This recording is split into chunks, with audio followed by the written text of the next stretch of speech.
Bonjour et bienvenue dans le quartier de la Monac à Salon de Provence. Nous sommes réunis aujourd'hui à l'initiative du centre d'animation du Vieux Moulin, qui a souhaité donner la parole aux habitants.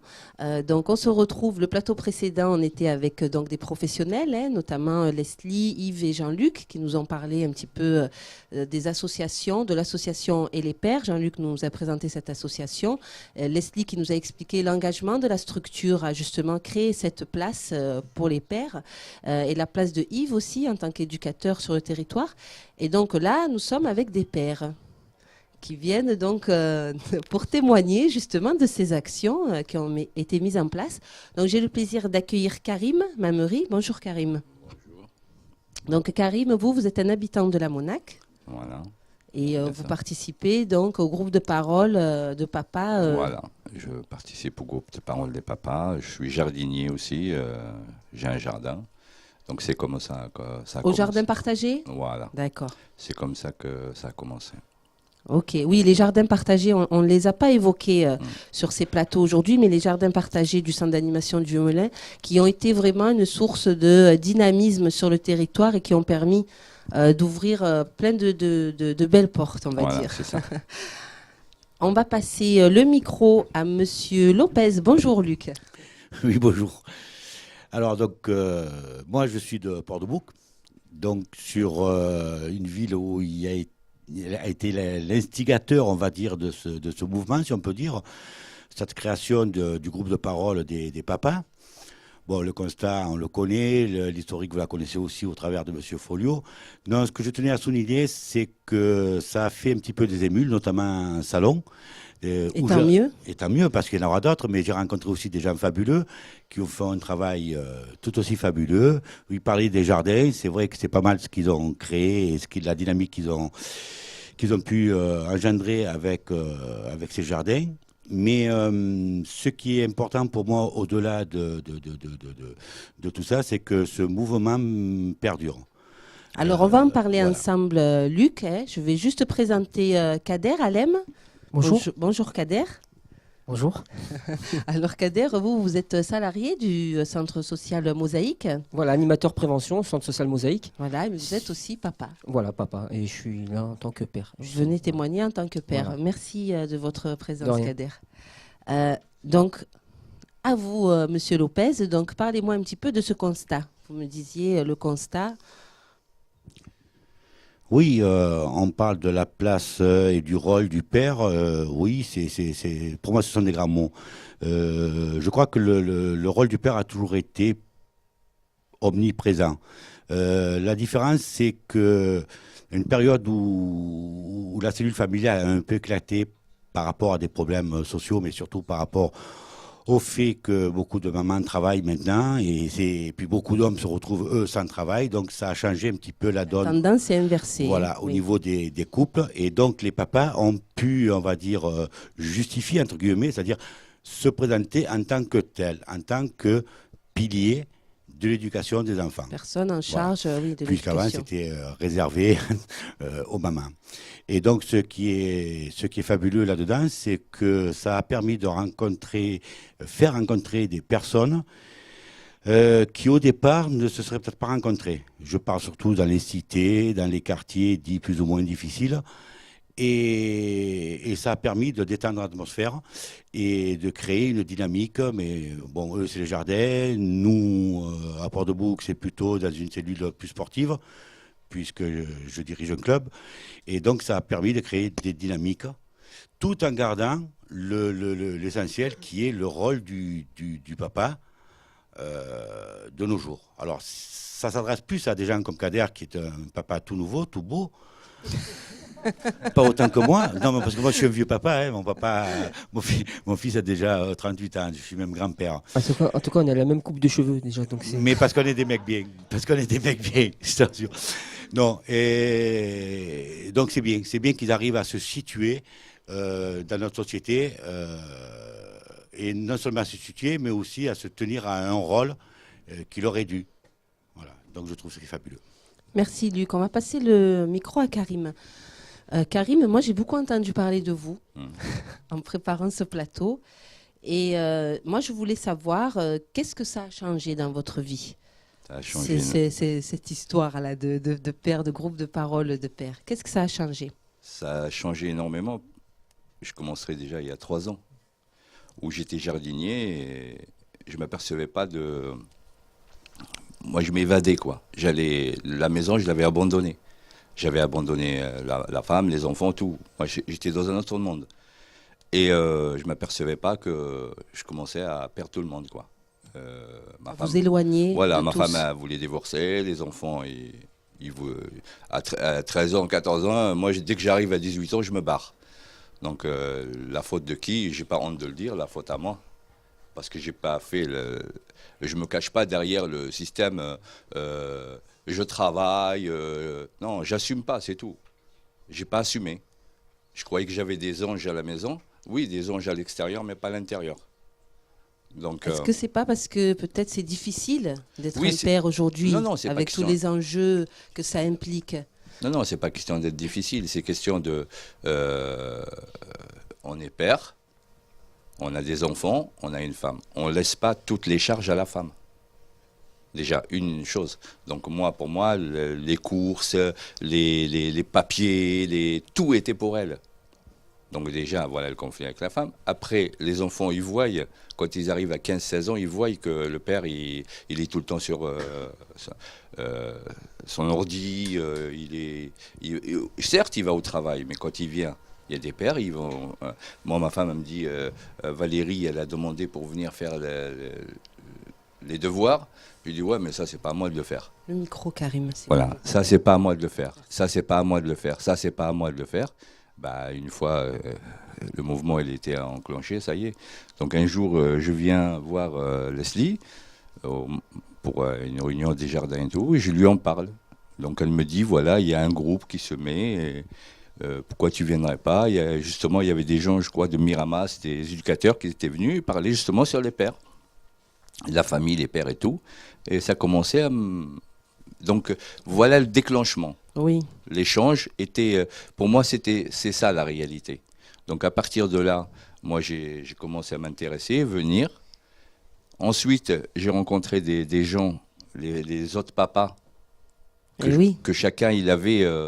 Ça vous a fait quoi justement d'être confronté à ces autres papas qui peut-être vivaient voilà. les mêmes choses que vous? Voilà, et puis chacun il avait son histoire. Donc moi, après, je suis comme une feuille blanche. Hein. Tout ce qui s'inscrit, je prends et je vous ai dit, je prends et ça m'intéresse, quoi. Après, je me suis investi envers les enfants, déjà les petits, pour reprendre tout doucement. Je me suis investi avec l'éducateur avec Yves. Donc je suis sorti beaucoup. Je me suis investi à 100%, non à 10 ou 15, à 100%, à sortir avec lui, à voir comment il se conduisait avec les enfants, à apprendre des trucs, mais énormes, que je ne connaissais pas. Et à venir à tous les rendez-vous qu'il fallait, à faire, même j'ai été sollicité pour être dans la citoyenne, tout ça. Donc ils sont, conseil citoyen. Voilà. Oui, ensuite, j'ai fait des sorties, j'ai fait avec les voisins, moi-même, je me suis investi à beaucoup de choses. Donc voilà, le miel, il était là. Voilà. Donc il fallait y goûter. Beau. Donc une fois qu'on le goûte, après c'est bon et on a envie de... Qu'est-ce que vous avez à dire, Karim? Après, je passerai la parole à Kader. Qu'est-ce que vous avez à dire à tous ces papas qui sont comme vous étiez avant? C'est-à-dire dans cette espèce de fuite de je ne veux pas voir ce qui se passe, je sors, je ne fais pas de choses avec mes enfants. Voilà, Qu'est-ce que vous avez envie de leur dire à ces papas? Beaucoup de choses. Déjà, qu'ils se réveillent. Réveillez-vous. Voilà, parce que quand j'entends autour de moi, là, j'entends beaucoup autour de moi des amis qui ont des petits conflits et qui veulent divorcer, et que c'est très facile à rattraper, hein, des fois pour des petites broutilles, alors que moi j'avais des grands conflits, et j'ai évidemment la peur d'aller voir un psychologue, parce qu'on est fou. Moi non, je n'ai pas eu cette peur-là. D'ailleurs, je regrette, je viens d'Algérie, donc où j'ai passé l'armée et tout ça, c'était où j'ai eu des parents qui m'ont jeté quand j'étais petit en Algérie, donc j'ai subi beaucoup de traumatisme. Votre enfance, oui. Et que quand je suis arrivé ici, quand je suis allé voir des gens, ils m'ont dit non, les psychologues, c'est des tarés qui vont là-bas. Donc moi, je ne me suis pas occupé de ça.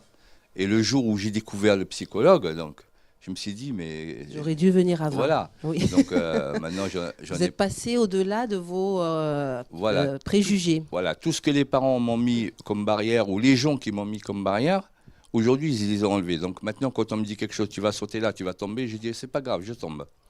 Oui, vous faites. Qu'avant, selon- non, je reculais avant déjà qu'on me le dise. Donc voilà, il faut prendre l'exemple. Je dirais aux gens d'aller voir ce qu'il faut et de faire attention à leurs enfants. Parce que Ça passe vite. voilà, une fois qu'on est dedans, Eh oui. on a du mal à s'en sortir. Mm. Voilà. Merci Karim De rien. pour ce beau témoignage. Kader, donc Oui. vous êtes papa, vous aussi. Une charmante jeune fille. Qui a quel âge? 12 ans et demi. 12 ans et demi. 12 ans et demi, ouais. Voilà, alors parlez-nous un petit peu de cette place de père. Vous, qu'est-ce que vous... Alors moi, j'ai souhaité participer à ce plateau pour deux choses principales. La première, c'est je me suis dit, ça va être l'occasion de pousser un coup de gueule, et puis en même temps, ça va être l'occasion de pousser un coup de soleil, on va dire. Ah, c'est bien. Le coup de Il y a soleil les deux. pour ces acteurs et pour des associations comme le Vieux Moulin qui créent ce genre d'espace, justement pour les papas. Je ne le dis pas par sympathie pour le Vieux Moulin, ni par respect parce que je travaille dans la même structure. Je le dis parce que je le pense. Parce que mon coup de gueule, justement, c'est que je ne vais pas incriminer, moi, les papas qui n'arrivent pas à prendre leur place de père, mais plutôt parce qu'à l'époque, je vais revenir juste un peu faire un petit peu d'histoire, mais très peu. Hein. Oui, oui, je t'en prie. La place du père, elle était dans le fait que, je vais vulgariser, schématiser. Le papa, c'était l'autorité. Il travaillait. Quand il rentrait, il n'avait pas trop le temps de s'occuper La fatigue. Et du voilà. coup, il intervenait quand la maman lui disait, parce que moi je l'ai vécu, ça n'a pas été à l'école, il y a eu ci, il y a eu ça, à la maison, il y a eu ci, il y a eu ça. Et là, le papa, il intervenait. Sinon, il n'y avait pas Pour d'intervention. trancher. Pour Souvent, trancher. c'était le dernier recours pour Voilà. trancher. Alors, je ne dis pas que je détiens la vérité. Moi, c'est par rapport à mon vécu et puis de ma génération à moi avec les collègues. Mais c'était beaucoup comme ça. Je confirme. Voilà. On est dans une autre époque aujourd'hui. Pour X raisons, ces raisons-là, on n'a pas le temps de s'épancher dessus aujourd'hui. Mais en tout cas, on sait, nous, alors c'est de la déformation professionnelle parce que c'est mon boulot, on sait aujourd'hui qu'il faut accompagner nos enfants, il faut être là pour nos enfants, il faut être là dans l'éducation de nos enfants. Mais être là, pas que physiquement. Moi, à la maison, je la prends, la place de père. Mais je comprends quand même ceux qui n'ont pas pu la prendre parce qu'il y a plein de raisons pour lesquelles ils n'arrivent pas à les prendre. Et du coup, c'est pour ça que je reviens encore sur cet hommage sur des professionnels qui donnent cet espace-là. Il est hyper important. En plus, moi, je vois que ça marche. Je vois que ça marche. Vous Ce qui voyez se le passe. résultat, oui. Je vois que ça marche. Eh oui. Et quand on entend Karim, voilà, quand je veux dire, Belle histoire, hein. on peut écouter pendant des heures Mm. ce qu'il nous raconte. Et du coup, on voit que ça a eu un impact. Donc moi, je regrette qu'aujourd'hui, dans un pays comme le nôtre, il n'y a pas assez d'outils mis à disposition justement des parents, parce que c'est difficile d'être papa. Et moi, je vais juste rajouter à la fin, et c'est aussi difficile d'être un adolescent aujourd'hui, ou d'être un enfant. Et du coup, c'est compliqué pour les deux. Et qu'est-ce qu'il y a entre les deux? Il n'y a que dalle, il n'y a rien. Alors, il y a des parents qui savent parce que c'est leur boulot. Il y a des parents qui sont enseignants. Il y a des parents qui ont vécu dans une famille, qui savaient faire les choses, etc. Mais, Qui ont les outils ou qui ont eu l'exemple. ou qui ont l'exemple. Et Tout les à autres, fait. comment on fait? Voilà. Oui. Du coup, moi, voilà, je suis très content d'entendre ces messieurs. En plus, voilà, Jean-Luc disait c'est dans le sport, eux, c'est plutôt dans le jardin. Enfin, voilà, ça. Moi, je suis quand même. Quand je vois les papas au Vieux Moulin, je me dis, c'est dur de mobiliser des papas. Moi, je travaille avec les jeunes, c'est dur de mobiliser les jeunes. C'est dur de mobiliser les papas aussi. Et quand je les vois, ils sont toujours à bloc. Ils sont toujours là. Donc, ça marche. Ça marche vraiment. Et j'ai plus envie qu'aujourd'hui, on voit le père comme, je l'ai entendu aussi tout à l'heure, c'était la mère qui faisait tout, etc., parce que le papa travaillait. On a encore changé d'époque aujourd'hui, la maman, elle travaille de plus en plus aussi. Il y a des excuses, ok, mais passer le plus de temps possible avec son enfant, c'est possible aujourd'hui. Même si c'est 15 minutes par jour, et ça, c'est pas moi qui le dis, parce que je suis pas un professionnel dans la psychologie de l'enfance, etc. Mais je sais que l'important, c'est le peu de temps qu'on passe avec son enfant aujourd'hui. S'il est bien, ce temps, ce 15 minutes, c'est parfait. C'est mieux 15 minutes bien, De qualité que voilà, de qualité que 3 heures, de présence. de présence pour qui rien. sert à rien. Voilà. Mm. Et du coup, moi, je suis ravi de ce genre d'initiative. J'aimerais que ça continue. J'aimerais moi aussi prendre ma place aussi dans ce genre d'espace. pour prendre un peu de l'expérience des autres, donner un peu de la mienne. Et voilà. Et puis moi, j'adore être papa. Moi, franchement, c'est pas parce que j'ai une fille qui est adorable, c'est une ado. Hein, elle commence à faire ses délires d'ado. Et oui, c'est l'âge ingrat un peu. Voilà. Et ça, on a beau être gentil quand on est ado, à un moment donné, c'est une période difficile pour eux. Et du coup, bien sûr, il faut les accompagner. Il faut les accompagner parce qu'ils nous le font payer à nous. Et oui. Donc voilà. Vous vouliez rajouter quelque chose, Luc? Non, ça va. En tout cas, je vous remercie tous les trois d'être venus sur ce plateau pour témoigner de ces belles initiatives sur notre territoire. Je tenais à... Merci à vous. À saluer aussi tous ces partenariats, vous l'avez souligné Kader, mais tous ces partenariats entre ces associations salonnaises comme le Centre d'animation du Vieux-Moulin, l'association de Port-de-Bouc. Voilà, on va se quitter donc sur ce dernier plateau. Je tenais aussi à remercier particulièrement Leslie Lelièvre, la directrice du Centre d'animation du Vieux-Moulin, d'avoir fait appel à Hauts-de-Zone Médias Citoyens pour donner la parole aux habitants. C'est notre cœur de métier. Un grand merci à tous les bénévoles, salariés du centre d'animation, du centre social Mosaïque aussi, qui sont aussi présents sur le terrain, ainsi qu'à tous les habitants et tous les jeunes et tous ceux qui participent activement tous les jours au quotidien. Merci à vous tous. Au revoir.